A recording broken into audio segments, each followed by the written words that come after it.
Did you know that everything you're doing today is going to impact the quality of the eggs that you're going to release in 3 months from now? The good news is you have time to start preparing today to influence the eggs that you're going to ovulate in 3 months' time. 3 to 4 months before ovulation, an egg cell, or also what's called a follicle, begins to grow in size and mature. That growing follicle needs nutrients and energy from its surrounding environment to grow properly, stay healthy, and potentially most importantly, be of good quality. So by improving your diet and lifestyle in the 3 to 4 months leading up to ovulation of that cycle, right? Not ovulation now, ovulation then, you can dramatically impact the quality of the eggs that you are going to be using on any given cycle, and hopefully impact the quality and health of the pregnancy that is going to ensue. This is so powerful of a concept. It means that you directly have impact and influence over the eggs that you are going to be ovulating and the health of the child that you're going to create. Amazing, right? Well, that's exactly what I want to cover and talk about today in this episode of Fertility TV. My name is Dr. Mark Sklar, also known as the Fertility Expert, and I've been working with couples for over 19 years through my online coaching programs, Fertility TV, that's right here on Fertility TV, and in my clinics here in San Diego. And egg quality is always an important topic and one that I'm always discussing on a daily basis. This channel, Fertility TV, is about making fertility information accessible to everybody so that you can get the results that you need. So how could I not talk about egg quality, which is also why we're talking about today, but I have many other videos on this topic as well, because it's such an important topic and a topic that you all ask for on a regular basis. Many of you have been misled, misguided, your hope stripped away from you because you've been told that your egg quality is no good or you don't have enough eggs to get pregnant. Well, I do believe that that's not necessarily true, and I also believe that you have the power to influence that. So we need to address that and empower all of you. In addition, you all have the power. I have a mission to inform as many women as possible, to educate you on how to improve your fertility. And you have the power to help all of those couples throughout the world as well by liking this video and by commenting below and letting us know what you liked about it and what really impacted you, what hit your heart the most from this video. And let's help more women. So diet and fertility, and specifically diet and egg quality, is so valuable and so important. It's also why I talk about it so often in many of my videos, because so many of you are looking for that quick fix, and diet is not, unfortunately, a quick fix. It takes a lot of practice and effort and dedication on your part to make those improvements, but those improvements can really dramatically impact the quality of all the cells in your body, your overall health, and your reproductive function. So it's not that I don't believe and support the use of supplements, but we can't do that and ignore diet and ignore the importance of diet and what needs to be done there. So this video is really going to be focused on what you can do nutritionally to improve the egg quality of the eggs that you're going to be using from cycle to cycle. Okay, so some key nutritional basics that I think are really important when we are dealing with overall health and fertility and really trying to impact the quality of the cells. So we're trying to impact the mitochondrial function, cellular aging, and these things are dramatically impacted by inflammation. I'm going to get into it in a little bit in terms of foods to avoid when it comes to inflammation and how we need to look at this, but we're really dramatically trying to decrease the inflammatory response in the body because we don't want inflammation in the body. And we're also trying to support our immune function as well.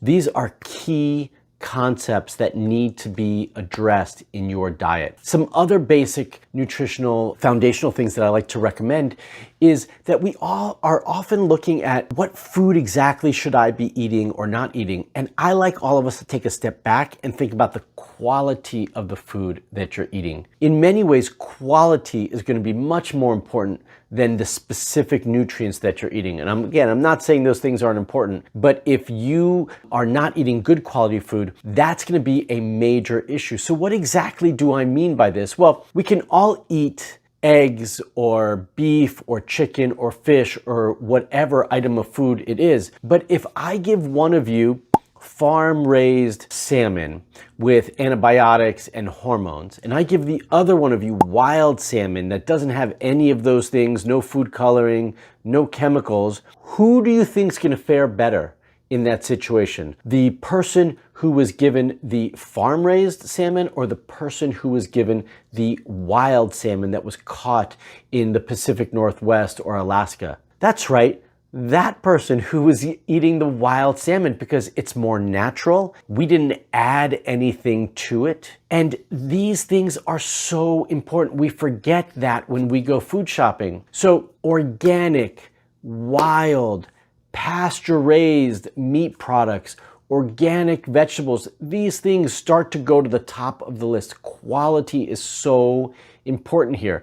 I also recognize that for many of you, you can't always spend that money on the quality of the food. So we do have to make choices. And if you have to make choices, then above all, the foods that you should be spending more money on to get better quality are anything that comes from an animal, whether that's fish, chicken, meat, whatever it is. Any of those items should absolutely be at the top of the list of being, whether it's wild, organic, pasture-raised, whatever that delineation is for each type of food, then that's where you should be when we start talking about quality. Quality is so important, okay? Additionally, when we're talking about quality is GMOs, genetically modified foods. I want you guys to avoid those things. Does it sound right? You're going to be consuming food that is genetically modified. In today's day and age, we shouldn't have to resort to that, and you shouldn't. I don't want genetically modified food in my body.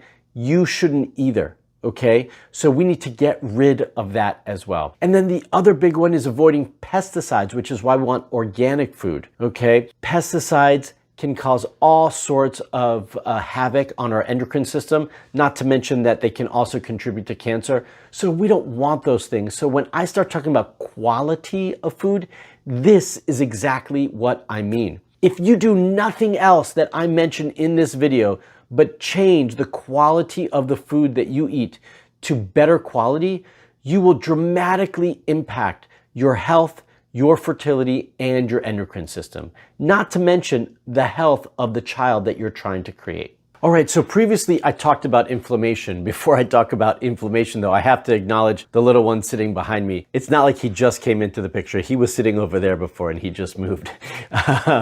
So inflammation wreaks havoc on any issue that we have. Fertility is no different. So how do we start to avoid and reduce the inflammatory process in our body? Well, we eat whole foods.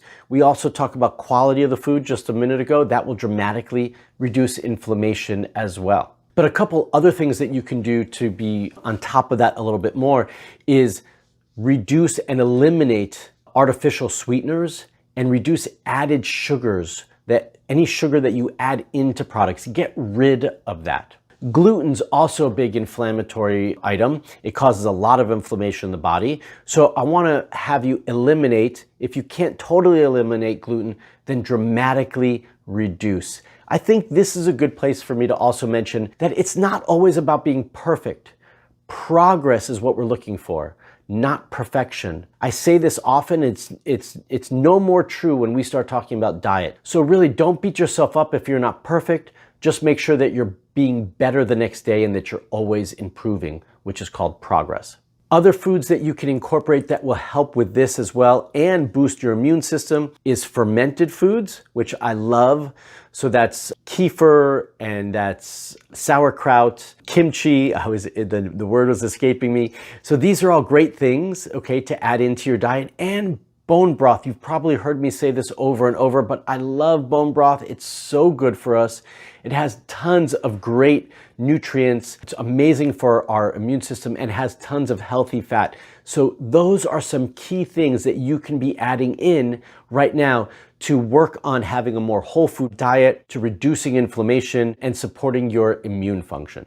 I do have a fertility food pyramid, which is a bit different than what you're used to seeing in terms of the standard American diet, which I don't agree with that food pyramid. This food pyramid that you're seeing on the screen right now is really based on a lot of the same concepts I just mentioned. We've got the whole foods at the bottom, and we build upon that. Right? You've got soup and fermented foods and so forth right along the bottom. And then you're building, you've got your meats and your veggies and so forth all along the top. And what you see at the top of the pyramid is actually the grains, which you didn't hear me talk about very much because I don't want you having too many of those because they can cause inflammation for a lot of us. So grains, which falls into that gluten category, is at the top, which means you have very little to none of those items. You've often heard me say that I believe in customization or personalization or having a unique plan for you. Diet is no different, but I do often get the question of, well, how much, what percentage of this or that should I eat? I'm going to give you some general guidelines, but the reality is we need to find the right combination for you. And that is very, very important. I think one of the things that's going to surprise you is how much fat you should be consuming. So protein and carbs are 30% each, and then fat is 40%. Again, we do need to customize this for each one of us, but that is the general rule that I like to give. And when I do talk about carbs, that 30% really should be made up of a bulk of vegetables. Okay, that is where I prefer for that to come from because we don't tend to eat enough vegetables in our diet. I want more vegetables, I want more fat, good quality fat, and good quality protein to make up the essence of every meal. The other question that I get asked a lot is, well, how frequently should I be eating? Should I be fasting? I will say for most of us, we probably shouldn't be fasting, or at least not on a consistent basis. Okay, and I do think that's important. Maybe occasionally or once a week, but not on a regular basis unless we've customized a plan for you that does fit that in. And there are many of you that would be appropriate for, but I don't think it's for everybody. In general, my rule of thumb in terms of consuming food is that we wake up and within an hour of waking, we have breakfast. Maybe 2-3 hours later, depending on how you're feeling, you have a snack. Then from there, you have your lunch, which is a bigger meal. Another 2 or 3 hours later, again, you have a snack mid-afternoon, you have your dinner at a reasonable time, let's say 6 or 7, and then maybe an additional snack before bed, but typically not. And so spacing it out like that means you're getting enough nutrients and enough nutrition throughout the day to feed our cells and to give our hormones the proper nutrition they need and to hopefully have proper hormonal balance. Again, we do all need a specific plan for ourselves, which might allow us to fall into certain, diet plans or crazes that are going around these days. But in general, those are my guidelines. Now, one of the other valuable things that we didn't talk about is water. Water is extremely important. Okay, many of us are dehydrated. We don't drink enough water. That's no good for our cells because our cells are primarily filled with water. They need more fluid in that cell to stay nice and healthy and supple and hydrated. Think about 2 different foods that are the exact same thing. Think about a grape, which has a lot of juice and a lot of water, very hydrated, and think about a raisin, which is dehydrated, right? Doesn't have any. What would you rather your cells look like? A raisin or a grape? We prefer the grape, okay? So that means you need to drink more. Stay away from too many dehydrating foods. Stay away from the sodas, the juices, all of those things. Drink water. And specifically, drink half your body weight in ounces. That's what we're striving for, which for many of us is about 2 liters of water. Okay, my favorite way to do that is to get a liter bottle of water. Should be stainless steel or glass, by the way, to eliminate any chemicals and toxins. And you've got to drink 2 of those in a day at minimum to hydrate your body. That makes it so much easier than trying to count these guys, right? That's much harder. So make sure you stay hydrated. Make sure you eat a whole food balanced diet. And one of the best ways to know that you're doing that is keeping a diet log. That's right. I want you guys to start to keep track of the food you're eating. Write it down every day so you can look back on it and reflect and recognize I did great here, I didn't do so well here, I can be better there, so the next day you can be better. It's really easy. Just have a pad of paper and start to document everything you need. With our smartphones, you can also do it there. There's plenty of apps that will help you in that department. Wow, that was a lot of information. Hopefully you all found a lot of value in this video, and hopefully you took something new and informative from this video that you're going to start to incorporate in your daily routine tomorrow. So I want to hear from all of you. What is it that you're going to take from this video? How are you going to change your diet for the better so that you can have better eggs in 90 to 100 days? Comment below and let me know. What's that going to look like? And if you want to know if you're on the right diet plan, or more importantly, and potentially better, if you want a customized nutritional plan for your needs to get you the results that you want based on your lab results, then I want to encourage you to apply to join my Hope Fertility Coaching Program. All you have to do is fill out the application to see if you qualify. You can use the link in the description below to do that. All right, everyone, one quick last reminder to give me a thumbs up if you like this video, and if you're not already a subscriber, make sure you subscribe by hitting that bell and getting notified when I put out a new video for all of you.